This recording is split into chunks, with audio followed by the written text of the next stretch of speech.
Shalom jemaat Tuhan, kita kembali dalam pembelajaran kita dari kitab Wahyu pasal 6 ayat 5 dan 6. Kita masuk ke dalam meterai yang ketiga.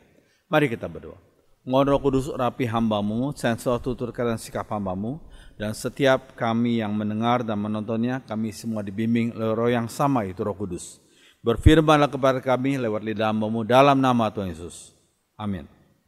Meterai yang ketiga, kita akan belajar dari Wahyu 6 ayat 5 dan 6. Dan ketika anak domba itu membuka meterai yang ketiga, aku mendengar makhluk yang ketiga berkata, "Mari." Dan aku melihat sesungguhnya ada seekor kuda hitam. Dan orang yang menungganginya memegang sebuah timbangan di tangannya. Mari kita baca sama-sama yang berikut ini, yang biru ini. Dan aku mendengar seperti ada suara di tengah-tengah keempat makhluk itu berkata, "Secupak gandum sedinar dan 3 cupak jelai sedinar. Tetapi janganlah rusakkan minyak dan anggur itu." Terus sekalian, demikianlah kita akan mempelajari 2 ayat ini. Terus sekalian kita belajar tentang penunggang kuda hitam. Nah, dalam ayat tadi dikatakan dia menunggang, yang menunggang kuda hitam itu menimbang makanan. Kalau kita dengar kata menimbang makanan, itu adalah tanda kesulitan yang besar. Misalnya kita bandingkan dalam Yesaya 4 ayat 16 dan 17. Sesudah itu ia berfirman kepadaku, "Hai anak manusia, sesungguhnya aku akan memusnahkan persediaan makanan di Yerusalem, dan mereka akan memakan roti yang tertentu timbangannya. Dengan hati yang cemas. Juga mereka akan meminum air dalam ukuran terbatas, dengan hati yang gundah gulana. Dengan maksud supaya mereka kekurangan makanan dan minuman, dan mereka semuanya menjadi gundah gulana, sehingga mereka hancur di dalam hukumannya." Jadi ini merupakan suatu tanda kesulitan besar yang dialami oleh manusia. Untuk makan saja mereka harus menimbang. Terus kalian, ini suatu hal yang kitab Wahyu sampaikan kepada kita. Terus kalian, pada zaman Rasul Yohanes hidup dalam keadaan normal, uang 1 dinar adalah upah sehari kerja. Jadi kalau kita mungkin 1 hari kerja upahnya 75.000, 100.000, 150.000 dan selanjutnya. Ya. Pada waktu itu upah 1 hari kerja adalah 1 dinar. Dan dalam keadaan normal mereka dapat membeli 16 liter gandum, jagung, ya. Dengan harga sedemikian, orang itu bisa memberi makan seorang pekerja dan keluarganya. Jadi kalau dia punya keluarga, dia mampu memberi makan dengan 1 dinar itu. Itu dalam kondisi normal. Nah, namun karena resesi terjadi, maka dikatakan 1 liter gandum sama dengan upah 1 hari kerja. Tadinya 16 liter gandum. Sekarang dalam keadaan resesi hanya 1 liter gandum. Bayangkan perbandingannya ya. Biasanya normalnya 16 liter, tapi karena resesi 1 liter gandum itu adalah upah 1 hari kerja. Dan dikatakan, atau kalau enggak 1 liter gandum ya sama dengan 3 liter jelai. Itu 1 hari kerja. Nah, bedanya apa ini? Jelai dengan gandum. Sekalian pada zaman Romawi, harga jelai itu lebih murah daripada gandum. Karena apa? Karena dinilai kurang bergizi. Jelai dinilai kurang bergizi daripada gandum. Jadi 1 hari orang capek-capek kerja hanya dapat 3 liter jelai sebagai makanan yang kurang bergizi, atau 1 liter gandum. Sebagai perbandingan 16 liter gandum kalau itu dalam keadaan normal. Setelah kuda putih dan kuda merah berlalu, ya, dalam ayat sebelumnya, kelaparan akan melanda bumi ini. Kita masuk dalam kedua ayat yang kita baca tadi. Banyak orang akan mati kelaparan dan sebagian lagi menderita karena kurang gizi.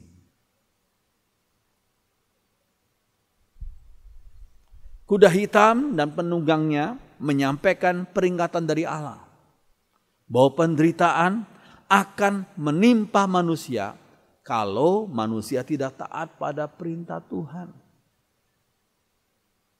Ya, manusia tidak taat pada perintah Tuhan, maka Tuhan akan menghukum manusia yang berdosa dengan penderitaan. Itu prinsipnya. Nah, lalu dikatakan suara itu menyerukan satu instruksi lagi kepada penunggang kuda ketiga dengan kuda hitamnya itu. Dan memberi timbangan, janganlah merusakkan minyak dan anggur itu. Janganlah merusakkan minyak dan anggur itu. Maksudnya apa? Ini adalah gambaran tentang adanya bencana pada satu pihak, yaitu kelaparan, yang terjadi berdampingan pada lain pihak dengan adanya kemewahan yang digambarkan dengan minyak dan anggur. Jadi pada satu pihak ada bencana kelaparan, pada lain pihak di segelintir orang itu mereka hidup bermewah-mewah. Yang digambarkan dengan minyak dan anggur itu. Terus kalian ingat nubuat dalam Matius 24 ayat 7. Tuhan Yesus pernah bernubuat demikian, Matius 24 ayat 7. Sebab bangsa akan bangkit melawan bangsa dan kerajaan melawan kerajaan, akan ada kelaparan dan gempa bumi di berbagai tempat. Tuhan Yesus menubuatkan tentang akan adanya kelaparan. Nah, memang Tuhan pernah menubuatkan akan ada sebagian orang yang makan dan minum secara berkelebihan. Makan minum secara berkelebihan. Lihat, bandingkan dengan Matius 24 ayat 37 sampai 38. Sebab sebagaimana halnya pada zaman Nuh, demikian pula halnya kelak pada kedatangan Anak Manusia. Sebab sebagaimana mereka pada zaman sebelum air bah itu, yaitu zaman Nuh itu, makan dan minum, maksudnya makan dan minum yang berkelebihan, kawin dan mengawinkan, sampai kepada hari Nuh masuk ke dalam bahtera.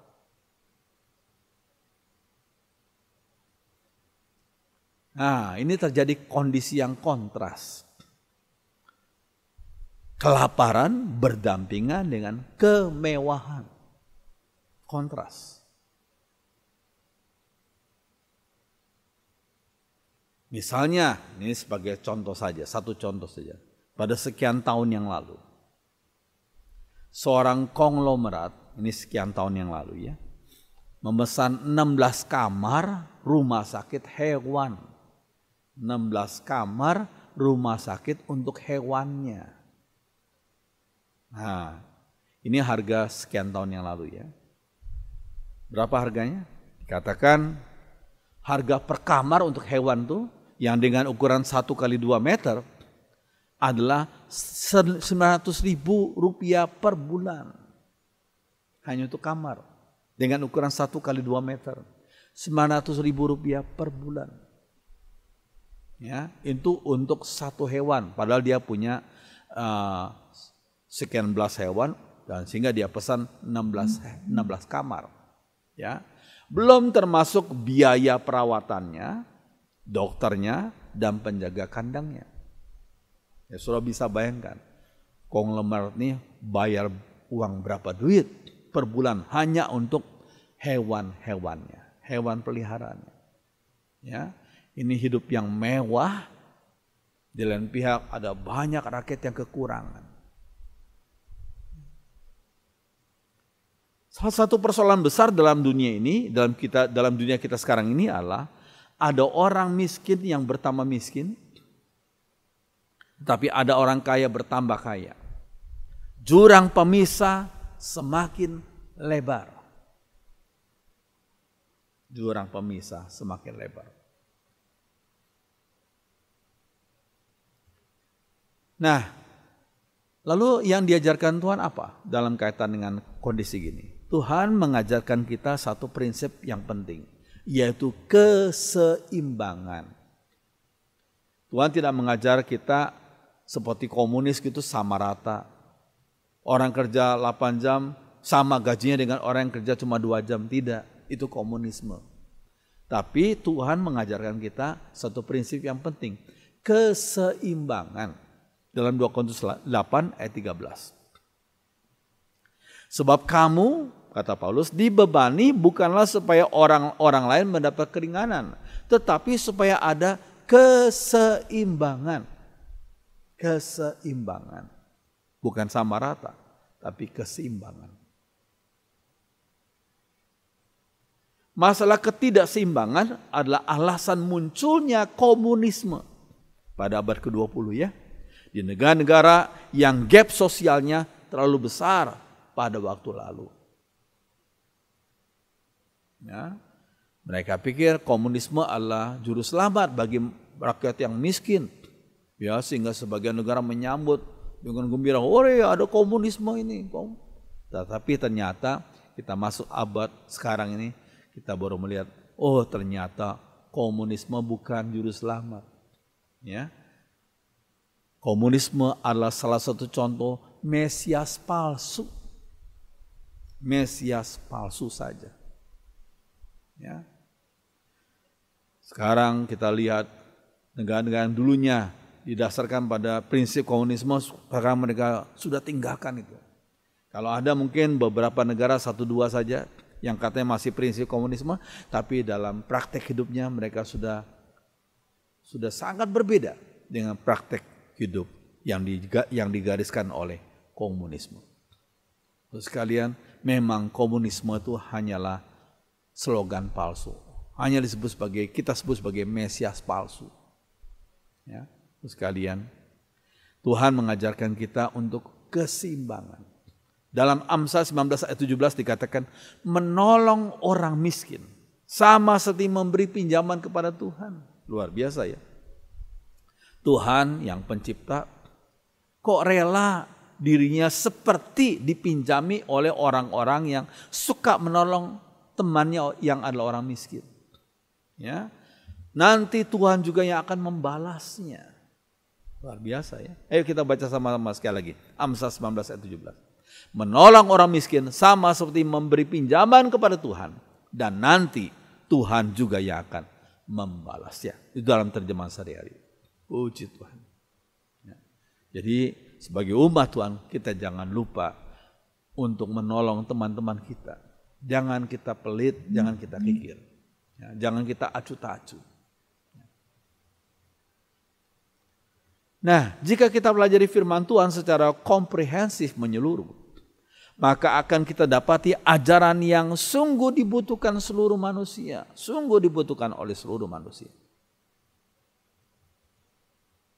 Tuhan Yesus sang Raja Shalom, Raja Damai, dalam Yesaya 9 ayat 5, datang untuk membawa shalom yang sesungguhnya, damai yang sesungguhnya, dan yang menyeluruh yaitu komprehensif. Puji Tuhan. Beliau Tuhan Yesus bukan sekedar omong kosong, hanya janji-janji tok, tidak. Tuhan Yesus melakukannya. Bahkan beliau rela menyerahkan nyawanya untuk setiap orang yang percaya kepadanya. Puji Tuhan. Dia tersalib. Dan dia bangkit dan tidak mati lagi. Puji Tuhan. Nah, beliau datang untuk mendamaikan hubungan vertikal. Manusia yang terputus dengan Allah karena dosa. Hubungan vertikal diperbaiki oleh Tuhan Yesus. Ya. Yesus juga datang untuk menegakkan shalom, damai di antara sesama manusia, yaitu hubungan horizontal. Vertikal dan horizontal. Karena itulah kekristenan dilambangkan dengan satu simbol yang penting, ya, yaitu simbol salib ini. Dalam salib ada yang mengarah ke vertikal dan ada yang mengarah ke horizontal. Sekarang ini suatu hal yang penting. Inilah simbolisasi benda salib itu. Tuhan Yesus datang untuk mendamaikan hubungan antara Allah dengan manusia. Allah yang Maha Suci dengan manusia yang berdosa, didamaikan. Tapi Yesus juga datang untuk menegakkan shalom di antara sesama manusia. Puji Tuhan. Ya. Oke. Nah, Roma 5 ayat 1 dikatakan, sebab itu kata Paulus, kita yang dibenarkan karena iman, kita hidup dalam damai sejahtera. Dalam Yunania Irene, dalam Ibraninya Shalom. Ya, dan dengan Allah oleh karena Tuhan kita Yesus Kristus. Yohanes 14 ayat 27 dikatakan, damai sejahtera, Irene, Shalom, ku tinggalkan bagimu, damai sejahtera, Irene, Shalom, ku berikan kepadamu. Dan apa yang kuberikan tidak seperti yang diberikan oleh dunia kepadamu. Janganlah gelisah dan gentar hatimu. Oh, puji Tuhan. Tuhan Yesus datang sebagai Raja Shalom, Raja damai itu. Ya, yang sudah rela mati bagi kita orang berdosa. Ya, dan sudah bangkit dan tidak mati lagi. Puji Tuhan. Tuhan pernah beri peringatan penting berikut ini. Peringatan apa? Yang kita perlu perhatikan. Lalu sekalian, kita lihat Matius 25 ayat 34 sampai 40. Kata Tuhan Yesus ya. Lalu raja itu, yaitu Sang Mesias yang akan datang kedua kali itu, raja itu akan berkata kepada orang-orang di sebelah kanannya, masuklah ke dalam kerajaan yang disediakan bagimu sejak permulaan dunia. Sebab pada waktu aku lapar, kata Tuhan, kalian memberi aku makan. Pada waktu aku haus, kalian memberi aku minum. Aku tidak berpakaian, kalian memberikan aku pakaian. Aku sakit, kalian merawat aku. Aku dipenjarakan, kalian menolong aku. Lalu orang-orang itu yang disambut oleh Tuhan itu berkata kepadanya. Mereka bertanya, Tuhan, kapan kami pernah melihat Tuhan lapar, lalu kami memberi Tuhan makan? Kami nggak pernah kok melihat hal itu. Atau haus, lalu kami memberi Tuhan minum. Kapan Tuhan pernah tak berpakaian, lalu kami memberi Tuhan pakaian? Nggak pernah, kami nggak pernah lihat Tuhan seperti itu. Tapi kok Tuhan memuji mereka untuk hal-hal yang tadi itu? Lalu Tuhan Yesus jawab, Raja itu akan menjawab, ketahuilah, sewaktu kalian lakukan hal itu, sekalipun kepada salah seorang dari saudaraku yang terhina ini, berarti kalian lakukan bagiku. Puji Tuhan. Tuhan Yesus dalam hal ini begitu solider. Ya, siap orang kita melakukan hal yang baik kepada orang yang membutuhkannya. Kita memberi pakaian kepada mereka yang telanjang, kita memberikan makan, minum kepada mereka yang lapar dan haus. Itu sama dengan kita memberi kepada Tuhan Yesus. Pada Tuhan Yesus di surga, Tuhan Yesus punya segala sesuatu. Tapi dalam hal ini dia menyebut, dia mengidentifikasikan dirinya dengan orang-orang yang sedang kesusahan itu. Jadi umat Tuhan dipanggil untuk menolong mereka manusia, sesama manusia yang mengalami kesusahan itu. Puji Tuhan. Haleluya. Salah satu persoalan besar yang sedang digumuli oleh masyarakat dunia sekarang ini ialah kekurangan bahan makanan dan penyalurannya. Bahan makanan pada satu pihak, tapi yang kedua adalah penyalurannya juga. Dua hal. Kuda hitam dan penunggangnya sedang berderap ke arah kita. Hal itu dinyatakan melalui tangisan anak-anak yang mati kelaparan dan yang terkena wabah penyakit. Begitu banyak anak-anak yang mati kelaparan dan terkena wabah penyakit. Negara-negara yang kurang berkembang tidak banyak berurusan dengan statistik. Ya, mereka nggak ada waktu ya untuk menyusun statistik. Apalagi dengan statistik kematian bayi dan anak-anak. Wah, mereka kalau laporkan kepada negara lain, mereka malu sendiri tuh. Ya, ini yang terjadi pada negara-negara yang kurang berkembang. Ya. Jadi mereka sembunyikan saja data-data seperti itu. Ya. Di negara-negara miskin, sebagian orang meninggal bukan karena akibat langsung dari kelaparan, tetapi karena penyakit yang timbul karena lemahnya daya tahan tubuh mereka. Bagi orang-orang mampu, mereka bisa membeli cukup vitamin, cukup makanan, cukup susu, cukup madu untuk memberikan daya tahan tubuh mereka agar lebih kuat. Tapi di tempat-tempat yang miskin, orang tidak bisa melakukan hal itu, tidak bisa membeli hal itu karena mereka tidak punya dana. Saudara sekalian, ini suatu tantangan yang terjadi dalam kemanusiaan di dunia ini. Namun ada juga kebenaran penting yang perlu kita ketahui. Dari kemiskinan muncul beberapa orang yang terkenal dalam sejarah. Dan orang itu tidak main-main. Padahal mereka berasal dari keluarga yang miskin. Tapi mereka tidak menyerah pada nasib. Mereka kerja keras, mereka berjuang luar biasa. Akhirnya Tuhan memakai orang-orang untuk menolong mereka. Dan mereka setelah mereka jaya, mereka menolong banyak orang. Siapakah itu?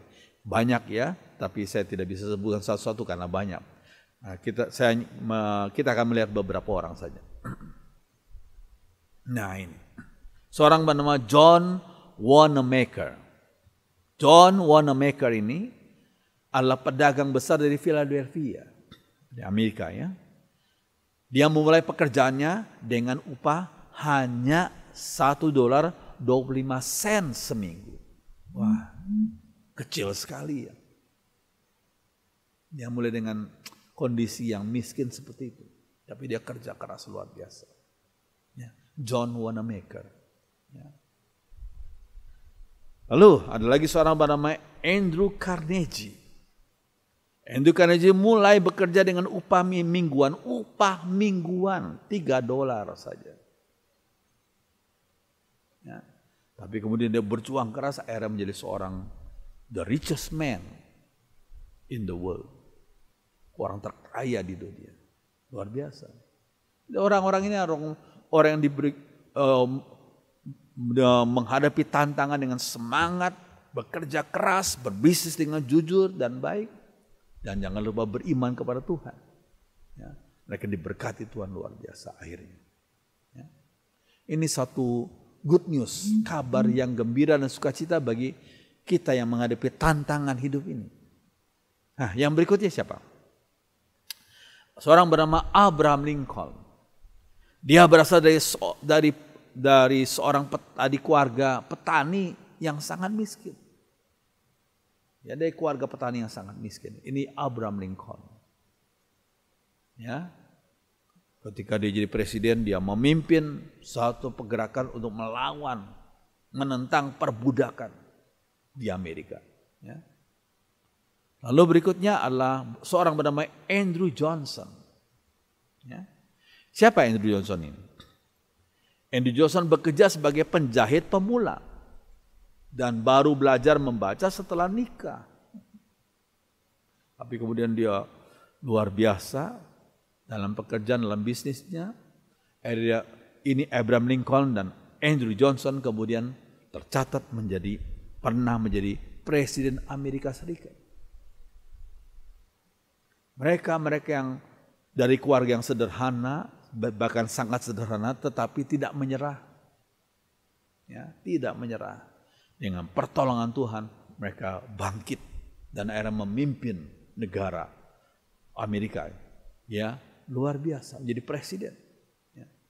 Terus sekalian kalau kita melihat manusia Yesus, saya tidak mengatakan Yesus ditinjau dari keilahian. Ya, memang Yesus ditinjau. Yesus adalah Allah. Ya. Tapi kalau kita melihat manusia Yesus secara manusia, ia sendiri mungkin gak punya emas dan perak. Mungkin gak punya emas dan perak sebagai manusia. Ya. Sebagai anak sulung, beliau pernah jadi tukang kayu untuk mendukung mama yang sudah jadi janda dan adik-adiknya itu.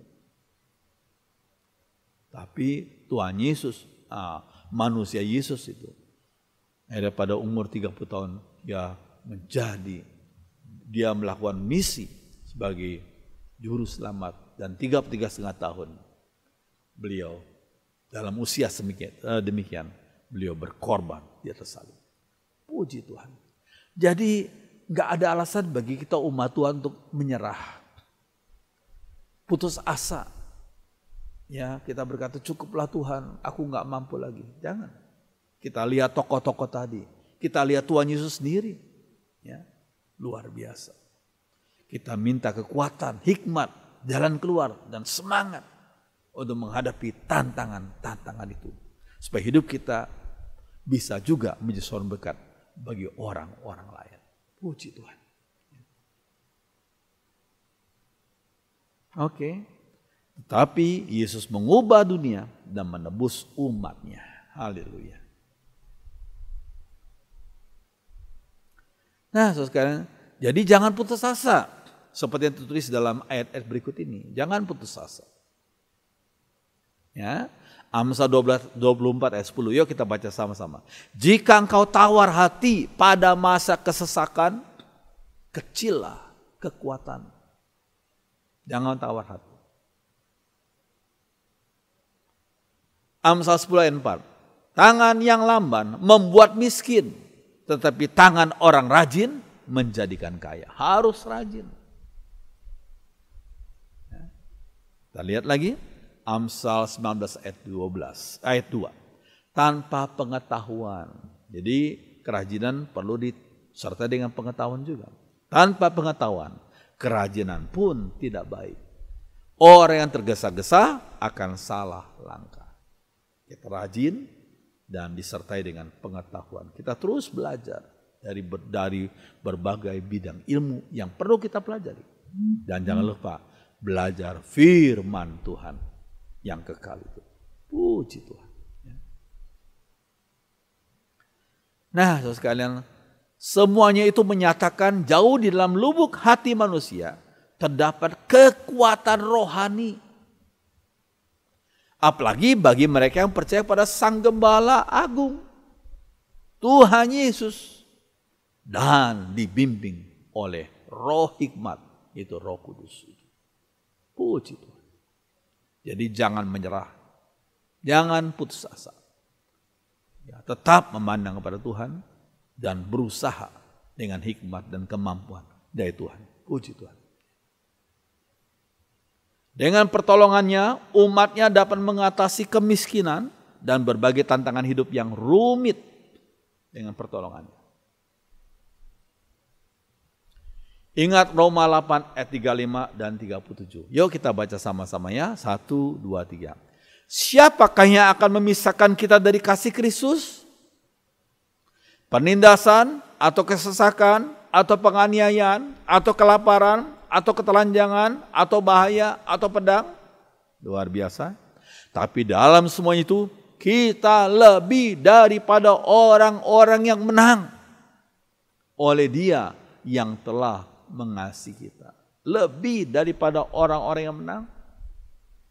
Kita taunya cuma pemenang.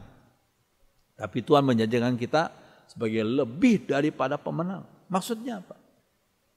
Ya, lebih dari pemenang Allah, kita bisa menyelesaikan tugas-tugas kita dan tetap dengan pertolongan Tuhan kita menjadi sound berkat bagi orang lain. Ya, menjadi sound berkat dari waktu kita, dari kemampuan kita, dari tenaga kita. Kita tetap menjadi sound berkat bagi orang lain walaupun kita sendiri sedang menghadapi tantangan. Dengan kekuatan Roh Kudus kita mampu menjadi sound berkat bagi orang lain. Itulah lebih daripada orang-orang yang menang. Kita hidup, kita diberkati bukan hanya untuk diri sendiri, bukan hanya untuk keluarga kita sendiri. Kita bisa menjadi sound berkat bagi orang-orang lain yang membutuhkan pertolongan dan sumbangsi kita. Puji Tuhan. Ya. Haleluya.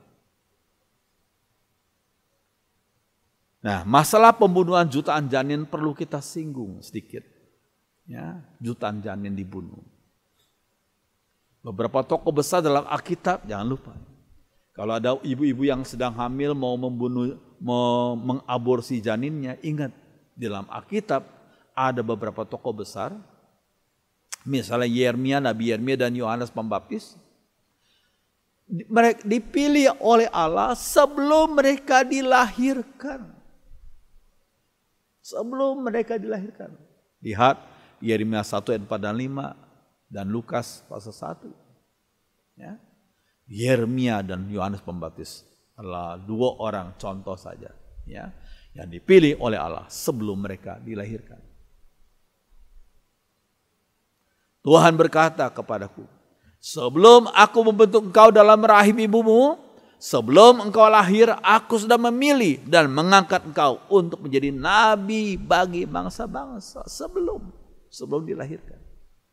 Jadi jangan kita rampas kepemilikan oleh Tuhan itu, kita rampas dengan cara mengaborsi janin-janin itu. Sebagian orang berpendapat pengguguran boleh dilakukan kalau janin itu adalah hasil hubungan seks di luar nikah. Di luar nikah, malu, dibunuh saja diam-diam, diaborsi saja. Ya. Itu suatu hal yang sungguh menyedihkan. Memang persoalan-persoalan itu harus ditangani kasus per kasus sebelum satu keputusan diambil. Juga masalah moral dan rohani perlu dipertimbangkan, tidak main-main, nggak sembarangan, nggak cepat-cepat dilakukan saja dan melanggar perintah Tuhan. Namun beberapa orang terkenal, jangan lupa, beberapa orang terkenal yang diketahui oleh banyak orang di dunia ini, oleh anugerah Tuhan, by the grace of God, lahir dari hasil perkosaan. Maaf ya, dalam hal ini saya tidak sama sekali tidak membela perkosaan, ya, karena perkosaan adalah tindakan yang perlu dihukum, ya. Tetapi oleh anugerah Tuhan yang melampaui kelemahan manusia itu, hasil dari perkosaan itu, bayinya itu justru Tuhan berkati. Sebagian orang. Sekali lagi, tindakan perkosaan itu suatu tindakan berdosa, ya. Tapi oleh anugerah Tuhan, Tuhan bertindak melampaui akan keterbatasan dan pelanggaran manusia itu. Ya. Coba kita lihat contoh satu orang pribadi yang luar biasa. Ya. Nah, saudara sekalian, jadi itu semua adalah anugerah Tuhan saja yang menolong mereka. Siapa pribadi yang memang luar biasa itu? Nah, saudara sekalian, contohnya adalah Ethel Waters. Ethel Waters adalah disebut sebagai ratu artis kulit hitam di Amerika. Ia dilahirkan dari seorang ibu yang diperkosa ketika berusia 13 tahun. Ini orangnya, Ethel Waters. Dilahirkan dari seorang ibu yang diperkosa ketika berusia 13 tahun. Ya. Tapi Ethel Waters dengan pertolongan Tuhan telah banyak berusaha untuk membuka jalan bagi orang-orang kulit hitam agar bisa terjun ke dunia pertunjukan di Hollywood dan di New York. Seorang yang terkenal sekali waktu itu. Ya. Puji Tuhan, pada waktu beliau sudah melewati masa-masa terkenal itu, ya. Pada waktu beliau sudah dewasa sekali, ya, beliau mengikuti akan KKR daripada Bapak Billy Graham. Beliau terpanggil untuk bergabung dengan pelayanan Billy Graham, tim Billy Graham Crusade itu, ya, dan menjadi saksi di mana Billy Graham berkhotbah, dia nyanyi, dia bersaksi di situ, dan banyak orang diberkati. Dan beliau meninggal pada tahun 1977.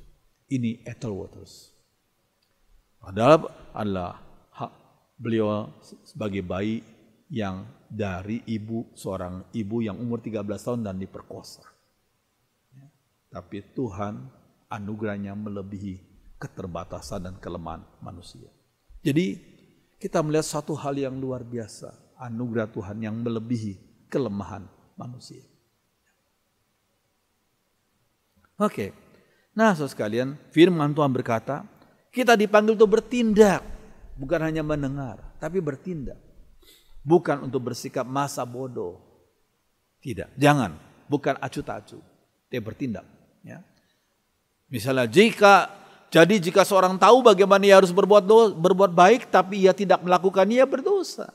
Jadi jangan hanya dengar, jangan hanya tahu, tapi juga bertindak, melakukan, ya, untuk melakukan firman Tuhan.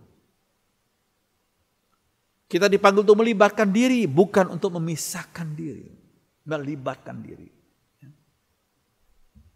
Amsal 14 ayat 21. Siapa menghina sesamanya berbuat dosa. Jangan kita hina. Tetapi berbahagialah orang yang menaruh belas kasihan kepada orang yang menderita. Menaruh belas kasihan pada orang yang menderita. Amsal 19 ayat 17. Yuk kita baca sama-sama. Menolong orang miskin sama seperti memberi pinjaman kepada Tuhan. Nanti Tuhan juga yang akan membalasnya. Jadi jangan egois. Tolonglah teman-teman kita yang membutuhkan pertolongan kita. Mungkin kita tidak bisa pergi ke kota, pulau, dan negara lainnya. Tapi kita punya tetangga dekat. Biarlah kita melakukan tindakan kita sesuai dengan apa yang kita mampu lakukan untuk menolong mereka. Ya, tetangga dekat kita. Ya, Matius 25 ayat 40. Yuk kita baca sama-sama. Dan raja itu akan menjawab mereka. Aku berkata kepadamu, sesungguhnya segala sesuatu yang kamu lakukan untuk salah seorang dari saudaraku yang paling hina ini. Yang paling hina ini. Kamu telah melakukannya untuk aku. Luar biasa. Berbuat baik kepada teman-teman kita. Kepada teman-teman yang begitu menderita. Tuhan berkata, kalau kita melakukan hal itu pada teman-teman kita yang paling hina ini, itu sama dengan kita lakukan untuk Tuhan kita. Puji Tuhan. Ya, saudara sekalian, James Kelly berkata, lebih baik menyalakan satu lilin kecil daripada sekedar mengutuk kegelapan.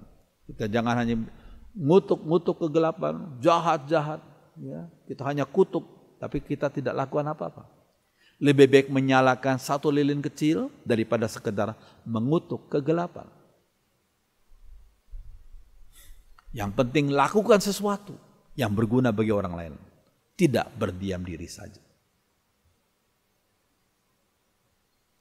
Doa jika disertai perbuatan akan menghasilkan berkat Tuhan bagi orang lain. Doa plus perbuatan.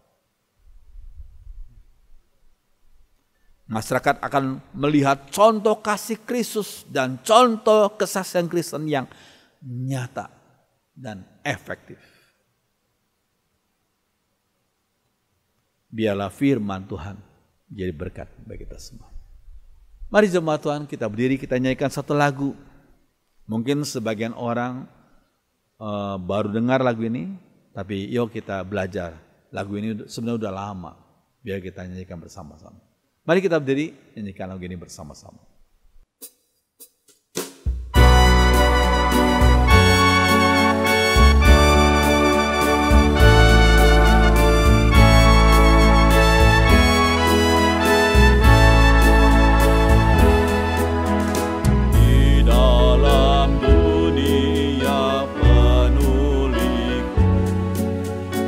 Banyak yang keluh kesah, bawa terangnya ke tempat gelap itu yang susah dihiburkan. Jadikan aku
Bapa di surga, kami bersyukur Tuhan. Tuhan memberkati kami dengan luar biasa. Darah-Mu yang begitu suci telah dikorbankan bagi kami. Jadikan kami menjadi soal berkat Injil Kerajaan-Mu bagi orang lain. Soal berkat apa yang Tuhan inginkan kami perbuat bagi mereka, kami lakukan juga dalam hidup kami. Roh Kudus tolong kami. Terima kasih dan terima kasih Tuhan. Dengarkan doa kami dalam nama Tuhan Yesus. Semua orang beriman mengatakan amin. Silakan duduk.